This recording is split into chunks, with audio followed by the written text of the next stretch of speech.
Et salut tout le monde, bienvenue.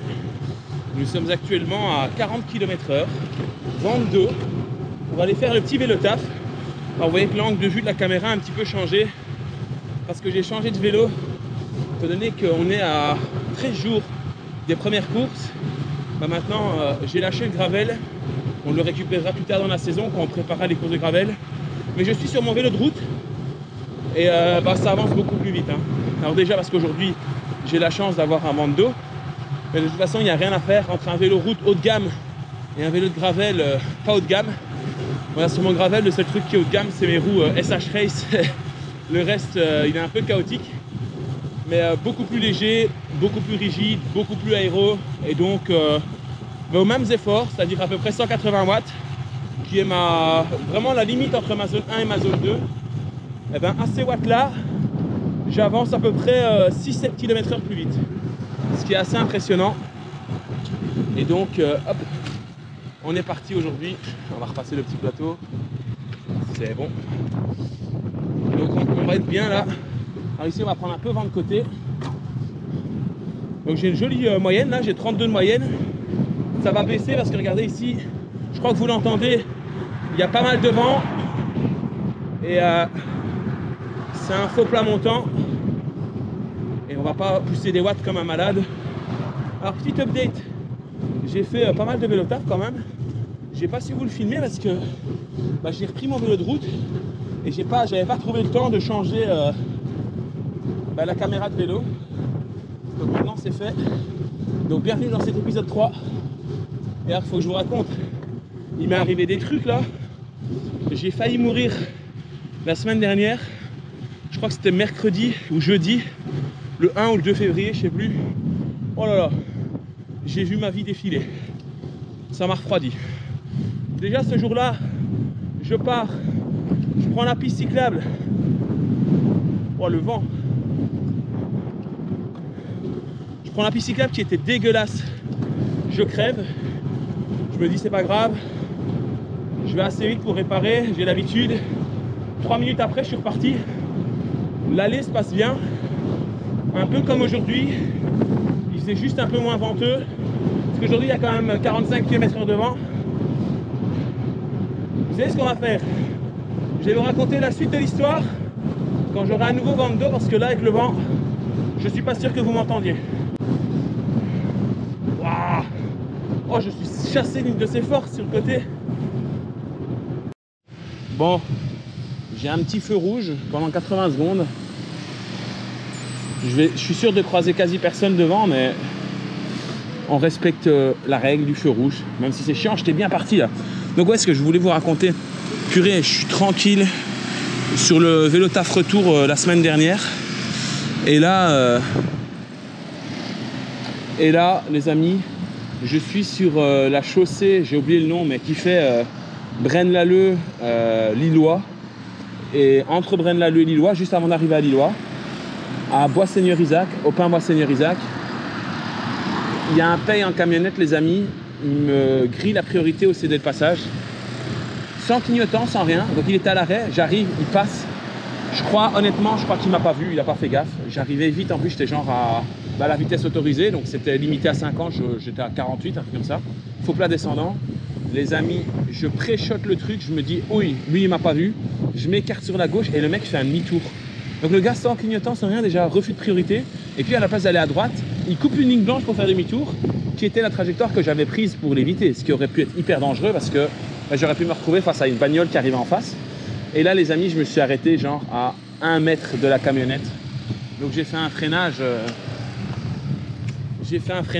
d'urgence de fou. Et le mec, il m'a pas vu quoi. Bon, il s'est fait klaxonner par toutes les bagnoles. Et au feu après, il y a la dame qui était derrière moi, elle dit oh purée, celui-là, il n'était pas attentif. Ouais, je lui ai dit, vous savez madame, c'est habituel. C'est habituel et malheureusement, quand on fait du vélo comme ça, il faut être attentif pour deux. Parce que il y a des gens qui font pas du tout attention. Je suis au Bon-Villers et c'est une ville apparemment qui aime à moitié les cyclistes, parce que certes il y a une piste cyclable, mais elle est dégueulasse, donc je vais être parfois obligé de la quitter, ce qui est très dangereux parce que si je quitte la piste cyclable alors qu'elle ne s'arrête pas, ben, j'ai pas la priorité quand je vais me remettre sur la route, donc c'est pas ouf. Mais là elle est vraiment dégueulasse, je risque de crever à tout moment.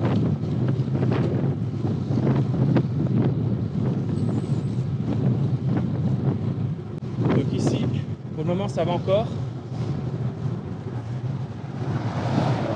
Et donc, il suffirait... Oula, le vent. Il suffirait juste de passer avec une balayeuse une fois toutes les 2 semaines et elle serait hyper praticable. Et c'est le problème de ces pistes cyclables qui sont pas séparées de la route comme de l'autre côté, parce que les voitures envoient toutes les crasses par ici. Voilà, par contre, il y a vraiment un sale vent. C'est déconné. Regardez, heureusement, voilà, là j'ai checké, il n'y a pas de voiture derrière. Parce qu'en fait, là à droite, regardez-moi ça, elle n'est pas praticable du tout, quoi. Et donc certains automobilistes se demandent pourquoi les cyclistes ne prennent pas les pistes cyclables. Parce qu'en fait c'est hyper dangereux parfois.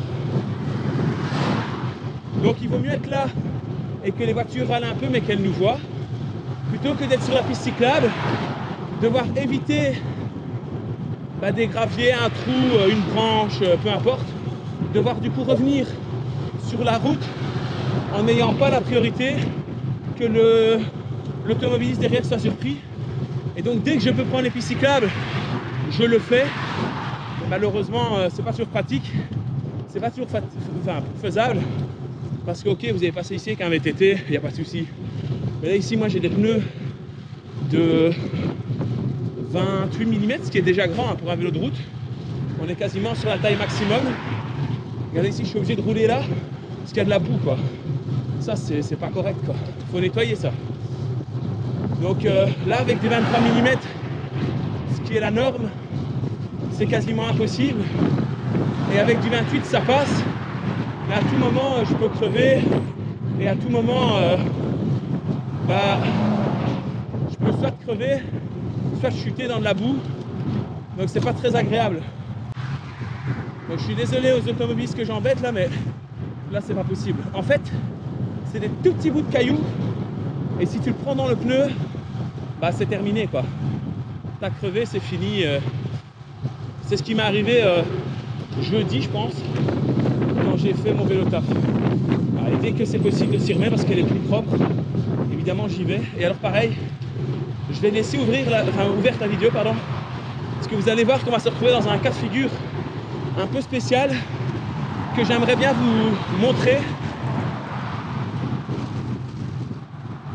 Alors ici, il n'y a plus de piste cyclable, ce qui est pas fun déjà.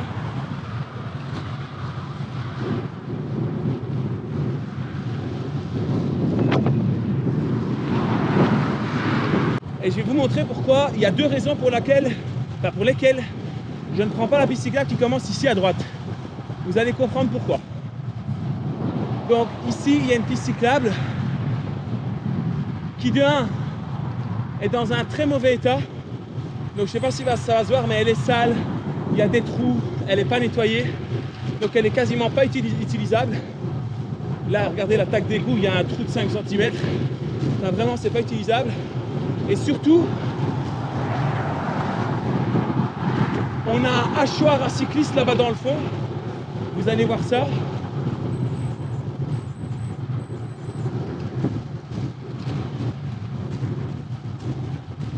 J'ai mon Garmin Varia qui se met en colère là. Il y a quelqu'un qui doit arriver vite derrière. Pourtant, je suis déjà à 40 km/h.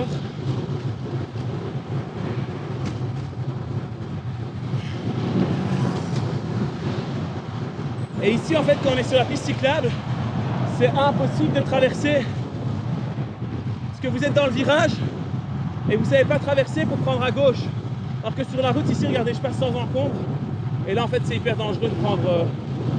c'est impossible de traverser. Regardez l'état de la piste cyclable. C'est déconné. Bon.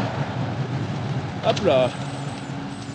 Déjà, les amis, vraiment... arrêtez de penser que je suis un casse-couille de cycliste, etc. Parce qu'en vrai, je vous assure que j'en vois des casse-couilles de cyclistes. Et honnêtement, déjà quand ils râlent, bien souvent ils sont en droit, mais ils font du zèle.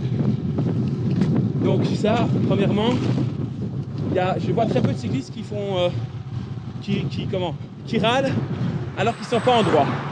Après, je suis d'accord avec vous, quand on habite en ville, on voit de tout et n'importe quoi avec les cyclistes. Après, je tiens quand même à vous dire que je fais 15 000 km par an sur mon vélo. Je connais extrêmement bien le code de la route.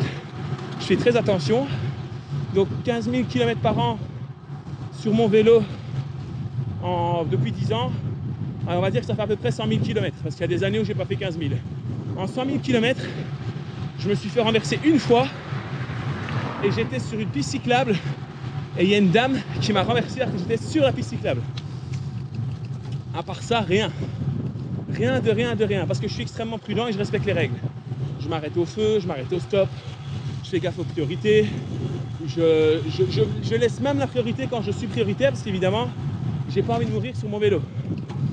Et cerise sur le gâteau, en fait, vous dites oui, les casse-couilles, gna gna, parce que vous faites une association de tous les cyclistes, alors que vous vous rendez pas compte qu'il y a des cyclistes qui font des erreurs sur le code de la route et qui se mettent en danger, et c'est chiant, mais il y a très peu de chances qu'ils aillent tuer quelqu'un. Au pire des cas, ils se tuent eux-mêmes. Mais par contre, vous, je ne veux pas faire une généralité, mais les gens qui ne conduisent pas bien, qui ne respectent pas le code de la route, vous mettez en danger des usagers qui peuvent en mourir. Pas que les vélos, hein. Les piétons, les trottinettes, les motos, les mobylettes, enfin bref. Vous êtes à l'abri dans votre voiture. Si vous renversez quelqu'un, vous avez de grandes chances de le tuer. Donc il faut arrêter la mauvaise foi 5 minutes. Et je pense que vous me connaissez très mal. Et pareil, hein, en fait, vous faites des raccourcis de dingue. Parce que quand je vous montre par A plus B que le code de la route dit quelque chose, vous venez dans les commentaires et vous me dites non, c'est faux, tu mens, connard de cycliste. Alors que vraiment, je mets noir sur blanc les passages du code de la route. Alors certains d'entre vous sont incapables de remarquer que mon nom c'est le cycliste belge et donc je suis en Belgique et que le code de la route est différent de la France. Et d'autres, en fait, vous voulez juste, vous êtes belge ou français, vous avez bien compris la subtilité, mais vous ne voulez pas reconnaître que vous avez tort, quoi. Donc désolé pour vous, mais vous n'avez pas toujours raison. Allez, on a un Genappe, on va tourner à gauche.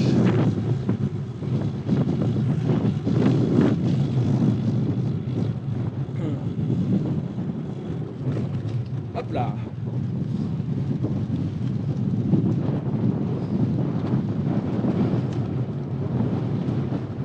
Et donc quand la piste cyclable est praticable comme ici, comme vous voyez, je suis dessus, même si dans le fond je pense qu'elle ne sera pas praticable. En fait, moi j'adore les pistes cyclables, parce que forcément, vous en doutez bien, je ne vais pas aller sur la route m'amuser à être au contact des voitures si je peux être sur une piste cyclable qui est séparée de tout le monde et où je me sens à l'abri. Donc si je me retrouve sur la route, et c'est ça que je voudrais que vous compreniez, c'est pas par plaisir. Je me lève pas le matin en disant je vais faire chier les automobilistes. Je me lève pas le matin en me disant putain je vais aller sur la route comme ça je risque de me faire buter par une bagnole qui m'a pas vu. Non, si je suis pas sur la piste cyclable, c'est qu'il y a quelque chose qui fait que je sais pas prendre la piste cyclable. Vous voyez? Là je sais prendre la piste cyclable, elle est praticable, je suis dessus. Ça me paraît logique. Alors cet hiver, quand on est toujours en hiver, regardez ça par exemple, voilà ça, c'est hyper dangereux. Parce que ça, on peut perdre l'adhérence, on peut se taper dans la botte. Moi, j'arrivais à 40 km/h. Ça va pas. Donc, quand il y a ce genre de truc, forcément, là, ici, je l'ai vu, j'ai ralenti. Mais c'est comme ça que vous pouvez vous faire très mal. Pareil, là devant, il y a le camion, il y a de la boue. Elle est plus praticable, donc je vais checker derrière. Là, j'ai pas la priorité, donc je quitte la piste cyclable. Donc, je dois faire attention. Mais c'est une mise en danger pour rien. Regardez-moi l'état de la piste cyclable, là. Donc, si je suis ici, c'est pas par plaisir.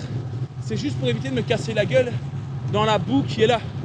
Donc voilà, j'allais dire qu'elles avaient été nettoyées parce que cet hiver il y avait des feuilles partout, ce qui est logique. Je pense, et regardez en face, ce soir on ne pourra pas prendre la piste cyclable, elle est dégueulasse aussi. Donc évidemment, si maintenant il y a une voiture qui arrive dans mon dos et elle va dire oh purée, il n'est pas sur la piste cyclable, ils font chier ces cyclistes. Bah oui, mais j'ai dû quitter la piste cyclable parce qu'il y a un camion garé sur la piste cyclable et qu'il y a de la boue. Donc, à la place de faire des raccourcis trop faciles et de dire ouais les cyclistes sont chiants, moi je suis plus un automobiliste qu'un cycliste parce que je roule à vélo, mais il y a quand même 80% du temps où je prends la voiture pour aller au travail. Je me mets dans la peau de tout le monde, je me mets dans la peau de du camionneur, je me mets dans la peau de l'automobiliste, du cycliste, du gars en trottinette, du piéton, et je suis attentif pour les autres. Il ne faut pas être égocentrique. Et en fait, ici, à chaque fois que je mets sur les réseaux sociaux des images qui montrent l'égocentrisme de certaines personnes, il y en a qui font une généralité sur les cyclistes et qui viennent incendier, alors que vraiment, les gars, si vous me connaissiez bien, je suis quelqu'un de très sympa. Ben Dieu.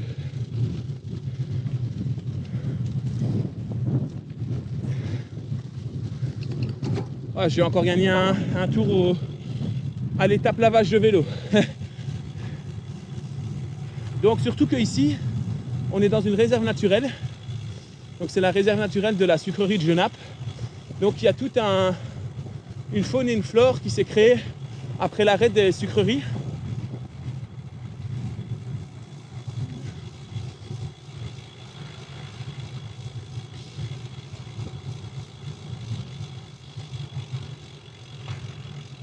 Bonjour. Voilà, c'est du VTT avec mon vélo de route. La transmission, elle ne va pas kiffer. On nettoiera ça correctement. Oi, oi, oi. Voilà, là, ici, je le sais. À chaque fois que je passe ici, c'est comme ça. Je sais que je vais devoir nettoyer mon vélo. Hop là. Ouh. Un petit peu d'agilité, c'est bon. Donc, on est dans une réserve naturelle. Donc, en fait, il y avait des sucreries. C'est le cas un peu partout dans le Hainaut et dans le Brabant wallon. En fait, on faisait des raffineries, des sucreries ici, avec de la betterave. Sauf que ça a été arrêté. Et donc il reste des bassins qui sont devenus, en fait, avec le temps, avec l'abandon, la nature a pris ses droits. Et donc, vous voyez comme je suis obligé d'aller doucement ici. Bref. Et donc, on a eu des étangs qui démarrent, qui se sont créés, la nature a pris ses droits. Et donc il y a des oiseaux qui viennent migrer ici. Et vu que c'est un bel espace vert, comme vous le voyez, ben, on a également des animaux qui ont été implantés, des animaux sauvages, comme par exemple des chevaux. Il y en a sûrement d'autres, mais je ne connais pas la liste par cœur, je vous avoue. Alors, attendez, je vais me reconcentrer ici. On refera la liste de ce que je voulais vous dire après. Aïe, aïe, aïe.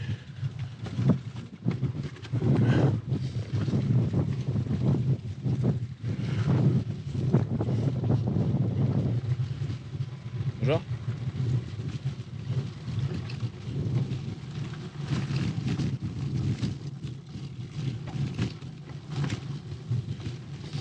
Voilà. Bon bah, l'hiver c'est ça qui est chiant, hein. Il faut nettoyer le vélo à chaque sortie. Bref, donc je continue avec mes sucreries.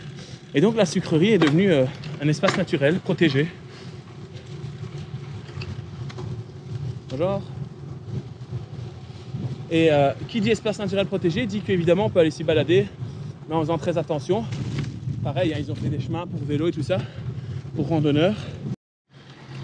Allez, on est sur la piste cyclable. On est reparti. On est reparti. Là, on va mettre un peu plus de temps. À mon avis, on n'est pas du tout parti pour 1h25, 1h30.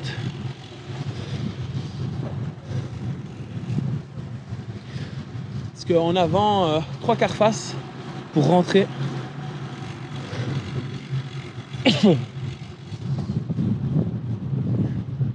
Il y a un vent à décorner des bœufs là aujourd'hui.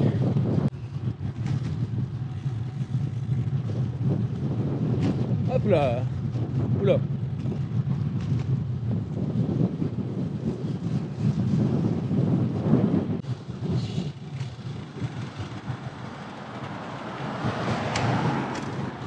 Hop là.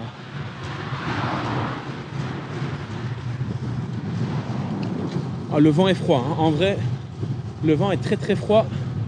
Il fait à peu près 7 degrés. Ressenti 3 degrés. Ah, les clignotants, c'est toujours en option.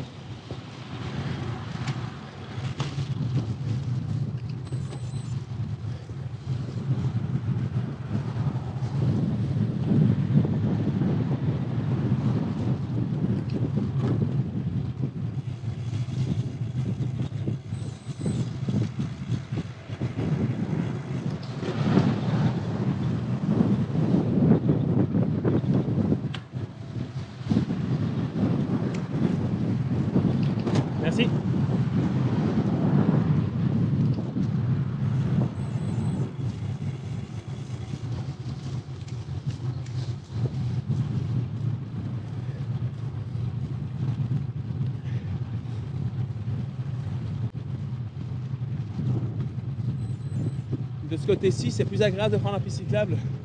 De l'autre côté, c'est plus compliqué. Parce qu'il y a ce qui se passe maintenant, c'est-à-dire les sorties d'allées, de garages. Et en vrai, les gens font pas très attention. Si vous allez en Flandre, ils ont l'habitude de voir des cyclistes sur les pistes cyclables. Mais c'est pas le cas en Wallonie, malheureusement.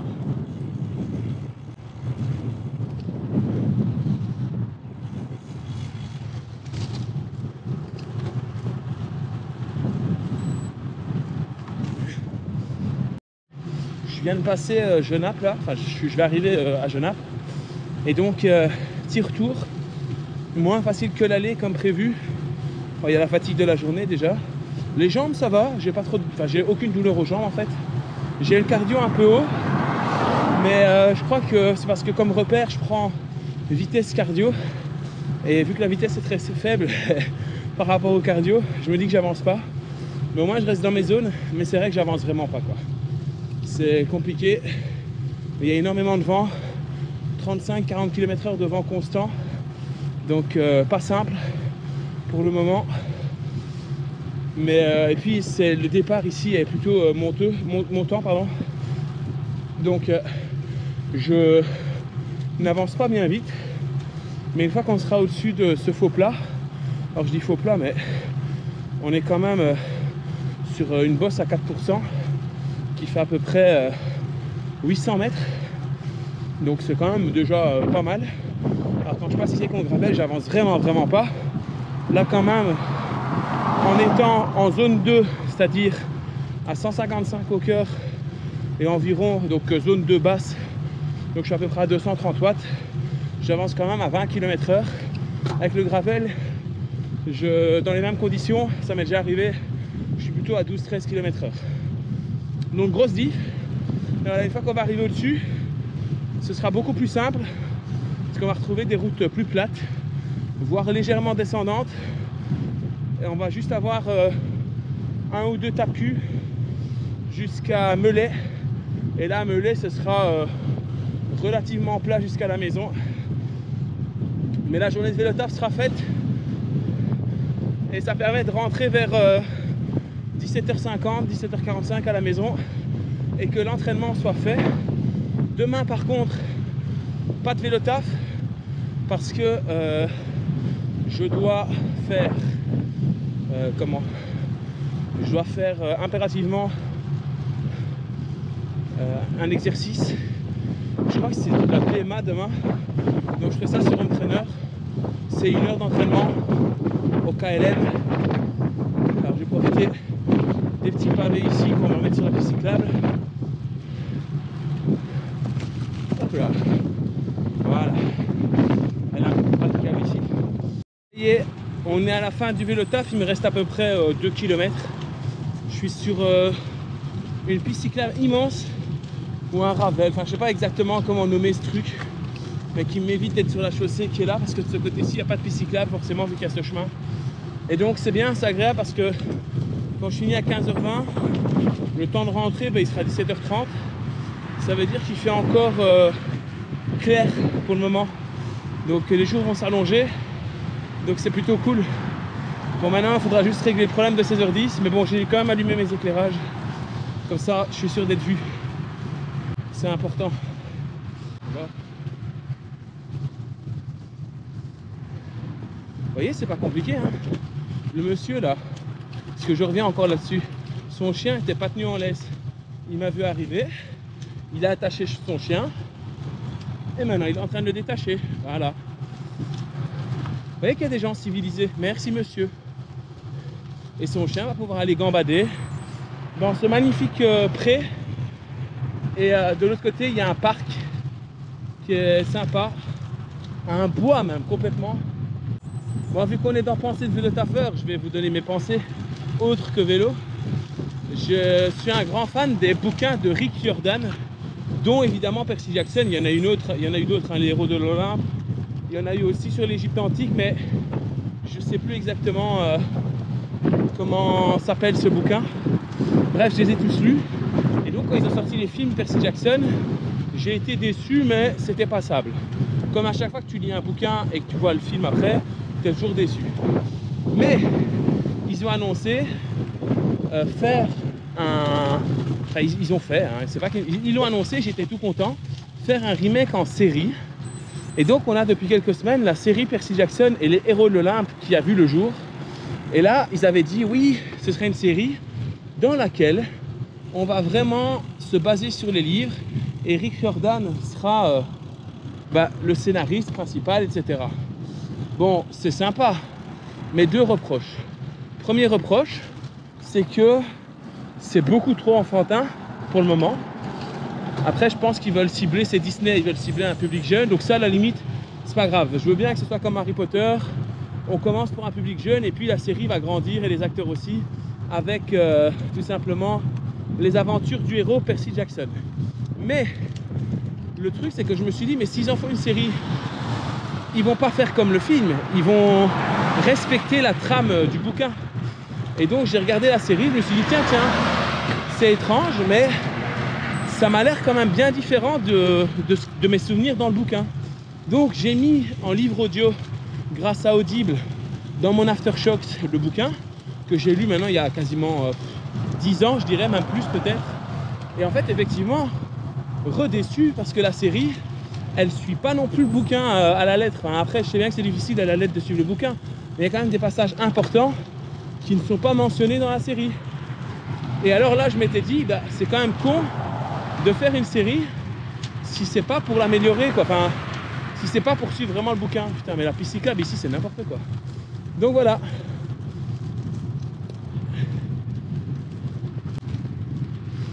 Donc si vous l'avez vu, n'hésitez pas à me donner votre avis. Non mais là, on est sur une autre planète. Ça, c'est un hachoir, ça. Regardez-moi ça. Normalement, je suis prioritaire en quittant la pisciclub, mais plusieurs défauts. Déjà, les automobilistes vont pas me laisser passer. Et puis, il y a plein de boue. Et il y a un décalage à cause de la rigole. Ça, c'est le genre de truc, tu mets ta roue dedans, tu te loupes, tu te casses la gueule. Waouh, regardez, déjà à l'arrêt, j'ai fait me casser la gueule. Merci. On est où ici? C'est Fleurus. Merci la ville de Fleurus pour les aménagements cyclables qui sont nuls à chier. Purée. Ah. Hop là.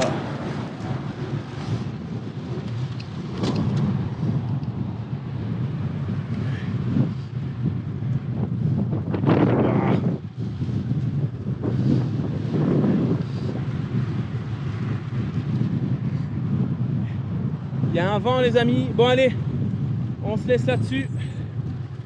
Je vous dis à bientôt pour un nouvel épisode de Pensée de vélo taffeur. Des bisous.